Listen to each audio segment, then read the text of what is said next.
May 17th, 1945.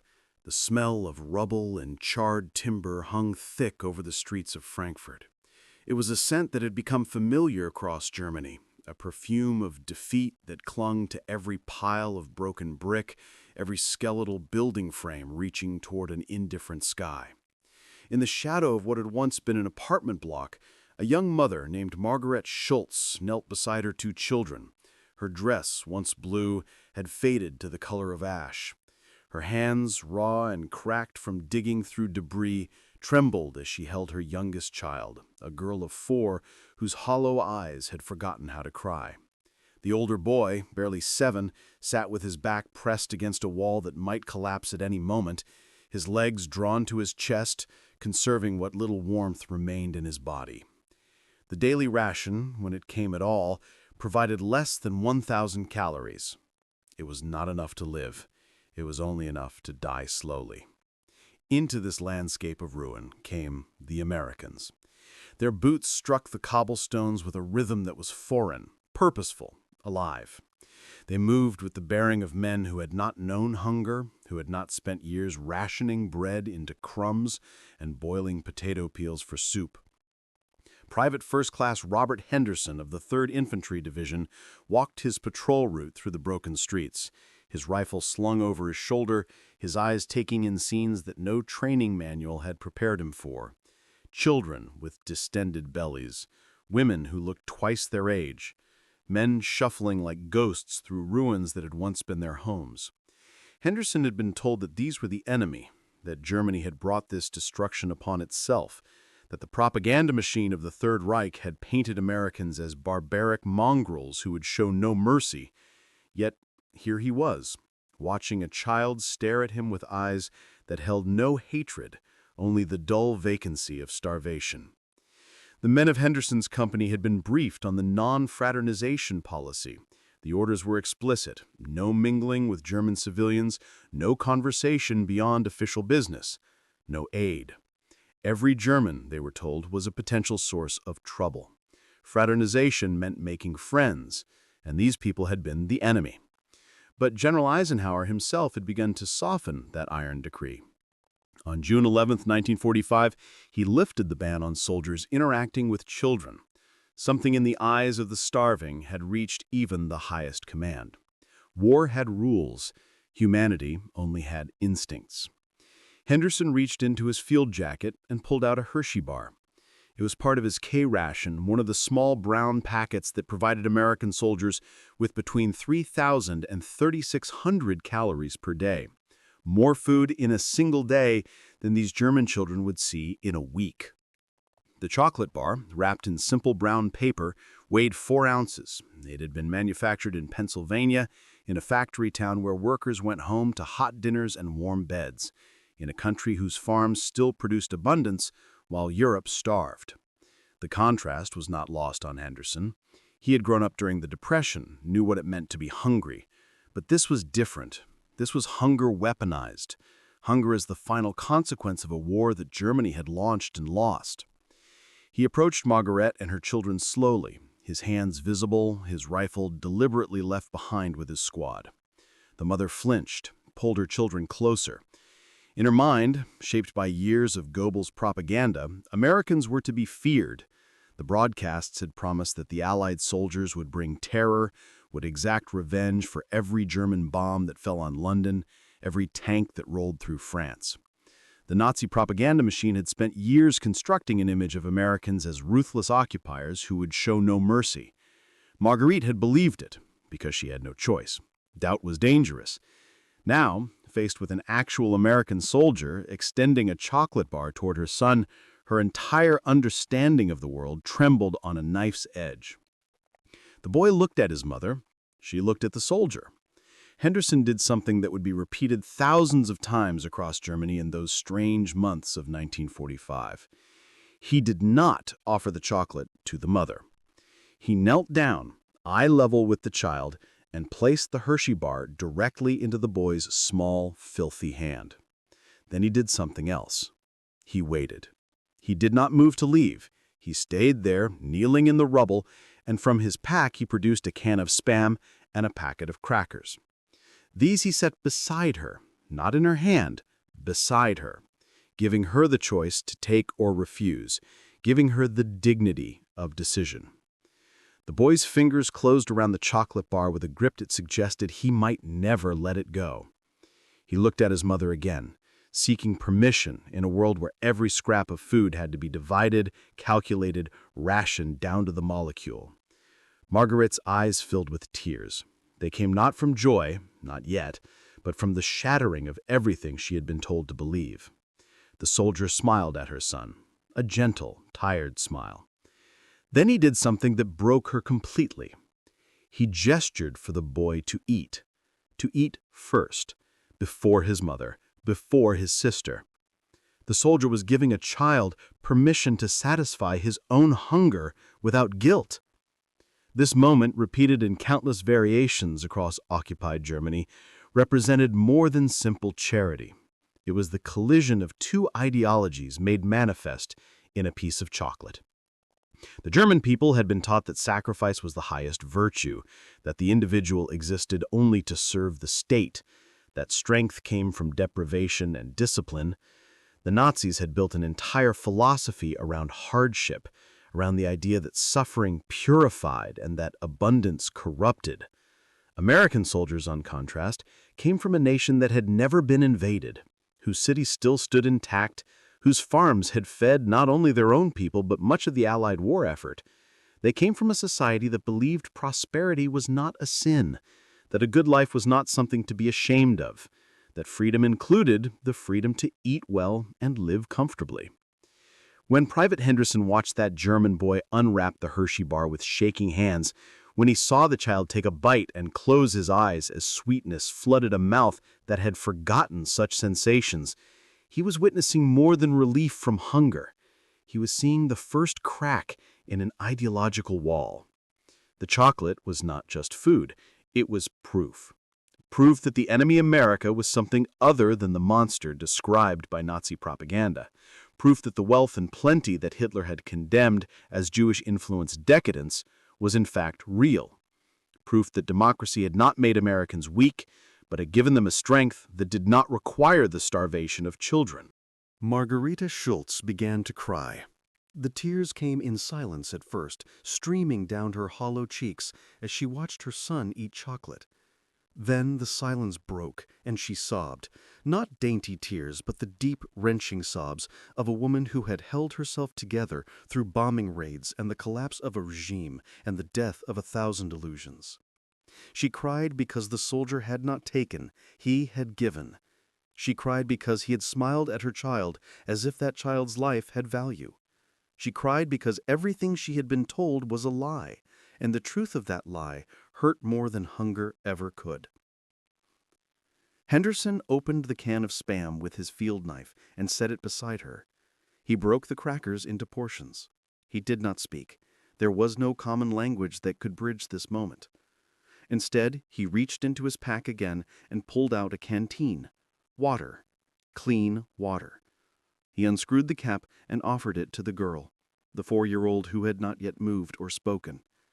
The child looked at the canteen with an expression that might have been fear or might have been incomprehension. Henderson brought it to his own lips, took a small sip, then offered it again. The girl reached out with both hands and drank. She drank until her mother gently pulled the canteen away, mindful that too much too fast would make her sick. This scene, this small act of humanity in the ruins of Frankfurt, was occurring simultaneously in Hamburg and Munich and Berlin. In the British zone, rations had been cut to near starvation levels, averaging 1,000 calories per day by March 1946. In the French zone, conditions were little better. But in the American zone, where agricultural output remained higher and supply lines from the United States remained open, soldiers found themselves with more than they needed while surrounded by people who had nothing. The policy said no fraternization. The human heart said otherwise. Corporal James Mitchell of the 45th Infantry Division stationed in Bavaria wrote in a letter home dated June 3, 1945, "We're not supposed to talk to the Germans, but how do you walk past a kid who looks like a skeleton? I gave away all my chocolate today. Tomorrow I'll do it again. These people were the enemy, but these kids? They're just kids. They didn't start this war. Mitchell's letter, preserved in the National Archives, echoes hundreds of similar sentiments expressed by American soldiers who found themselves wrestling with orders that conflicted with conscience.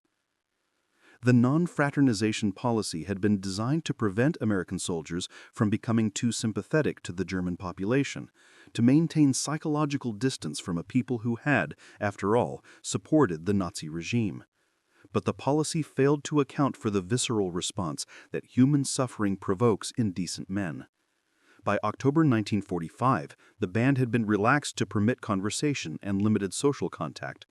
The change came not from command recognizing its error, but from the simple reality that soldiers could not, would not enforce a rule that required them to watch children starve. The German mothers who wept when American soldiers gave food to their children were crying for many reasons. They cried from relief. They cried from shame that they could not provide for their own. They cried from confusion that the supposed enemy showed more kindness than their own government ever had. But most profoundly, they cried from the shock of recognition. They were seeing, perhaps for the first time, what their leaders had truly been. If the Americans were not the monsters they had been told to fear, then what did that make the regime that had lied to them? If this abundance from across the ocean was real, then what did that say about the philosophy of sacrifice and struggle that had defined their lives? The Hershey bar became a symbol, not officially, not in any military documentation, but in the memory of a generation. German children who survived the immediate post-war period would remember, decades later, the taste of American chocolate. They would remember soldiers who shared rations, who gave them chewing gum and canned peaches, who treated them not as the spawn of Nazis, but as children who had the misfortune of being born in the wrong place at the wrong time. These memories would shape their understanding of democracy, of America, of what an open society could produce and a closed one could only dream of. In Hamburg, where conditions reached their worst between late 1945 and early 1947, a woman named Helga Brandt watched an American sergeant named William Cooper divide his sea ration among her 3 children. Cooper had 2 kids of his own back in Ohio. He showed Helga their photographs, made gestures to indicate ages, pointed to her children, and then to the photos. Universal language, father to mother, human to human. When Helga tried to refuse the food, tried to insist the sergeant eat first, he shook his head firmly. He made an exaggerated gesture of having a full stomach, patted his belly, smiled. Then he pointed to the children and made a gesture of eating. Children first, always children first. This inverted the German experience entirely. Under the Nazi regime, even before the war, the prevailing ideology had emphasized that the community came before the individual, that personal comfort was less important than national strength. During the war years, as shortages became severe, families were encouraged to give the best food to fathers and sons who worked for the war effort. Women and children made do with less. It was presented as patriotic, as necessary. But here was an American soldier, a man who could have kept his food for himself, who could have walked past without stopping, instead ensuring that children ate before anyone else. The gesture communicated a fundamentally different value system. In America, or at least in the America these soldiers represented, the vulnerable came first. Children mattered most. Individual suffering was not a virtue to be celebrated, but a problem to be solved. The transformation this created in German perception cannot be overstated. Nazi propaganda had painted a picture of America as a mongrel nation, weakened by democracy, corrupted by Jewish influence, obsessed with material wealth to the point of moral decay. Americans, the propaganda said, had no real culture, no discipline, no understanding of sacrifice. They were soft, they were decadent, they would crumble when faced with true hardship. Yet here were these soft, decadent Americans walking through a Germany reduced to rubble, and they had so much food they could afford to give it away. They had trucks filled with supplies. They had chocolate in their pockets. They had won the war not through some mystical force of will, but through industrial capacity, agricultural abundance, and a political system that had not eaten itself from within. Private First Class Robert Henderson returned to his unit after his encounter with Margareta Schultz and her children. He said nothing about it to his commanding officer. He did not need to.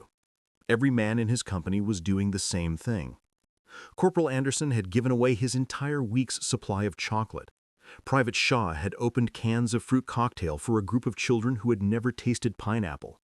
Sergeant Davis, a hard man who rarely showed emotion, had been found teaching a German boy how to play baseball using a stick and a ball of twine, taking breaks to share his crackers and cheese.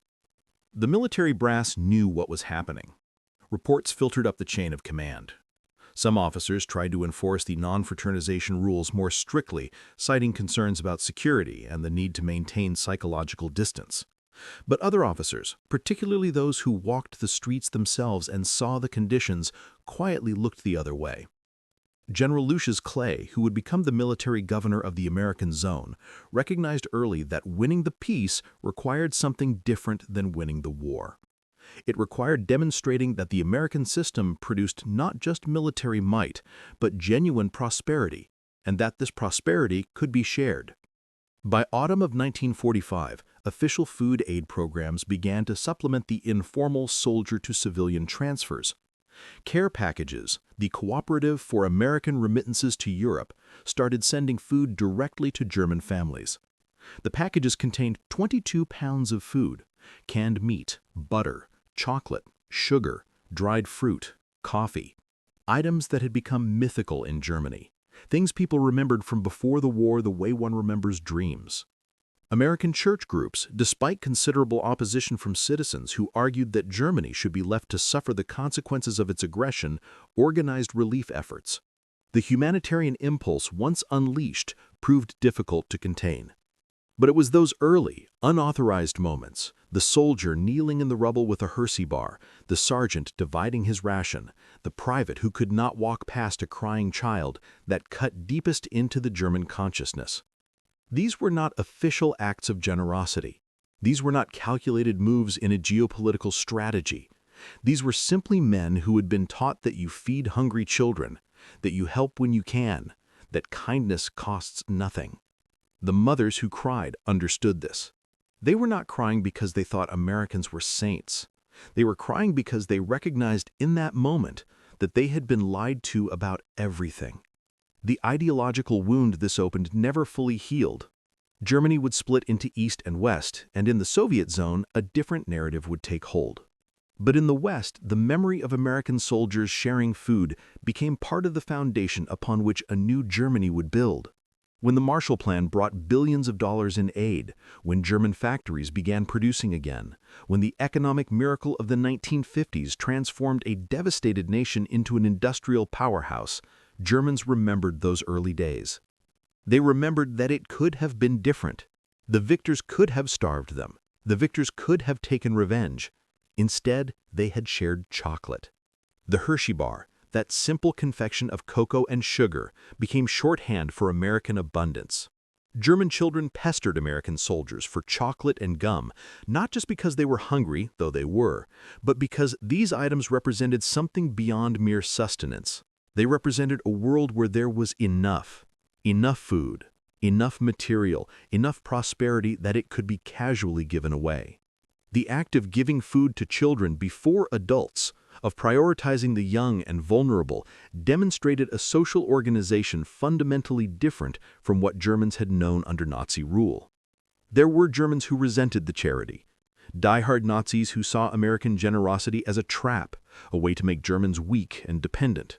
Mothers who felt shame that they could not feed their own children, who experienced the kindness as an indictment of their failure. Fathers who had fought in the Wehrmacht and now watched American soldiers provide what they could not. The psychology of defeat is complex, and not everyone who received help felt grateful. But these resentments faded as bellies filled, as children stopped looking like skeletons, as life slowly, painfully, began to resemble something normal again. Margareta Schultz would survive the occupation. Her children would grow up in the Federal Republic of Germany, would attend schools rebuilt with American aid, would benefit from the economic policies that transformed West Germany into a prosperous democracy.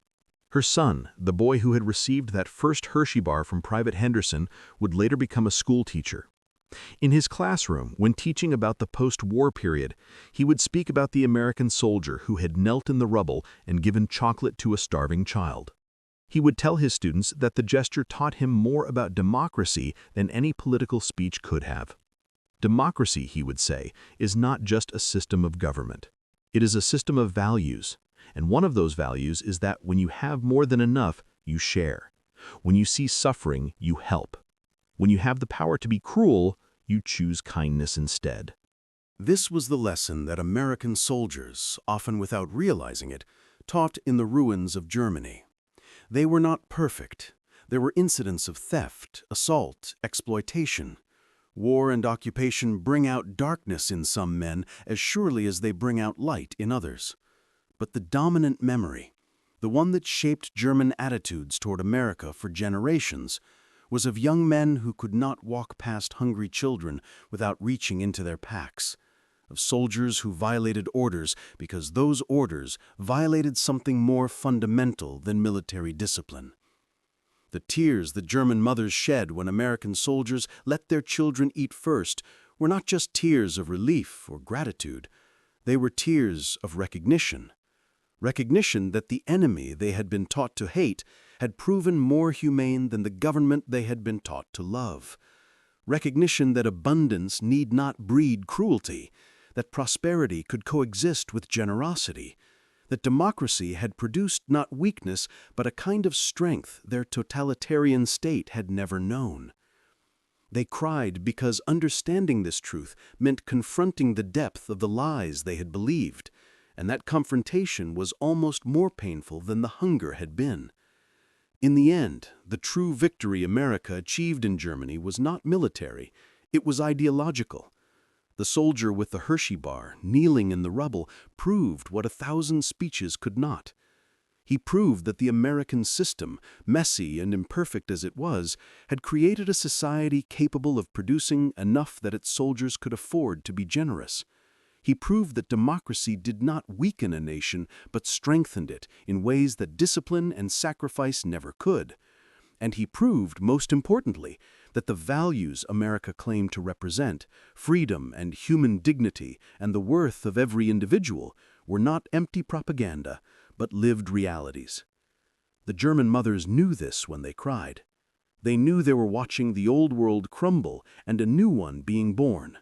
They knew their children would grow up in a Germany shaped by this lesson, by the memory that in the darkest moment of defeat, the victors had chosen mercy over vengeance. And they knew that the Hershey bar their child held in trembling hands represented more than chocolate. It represented hope.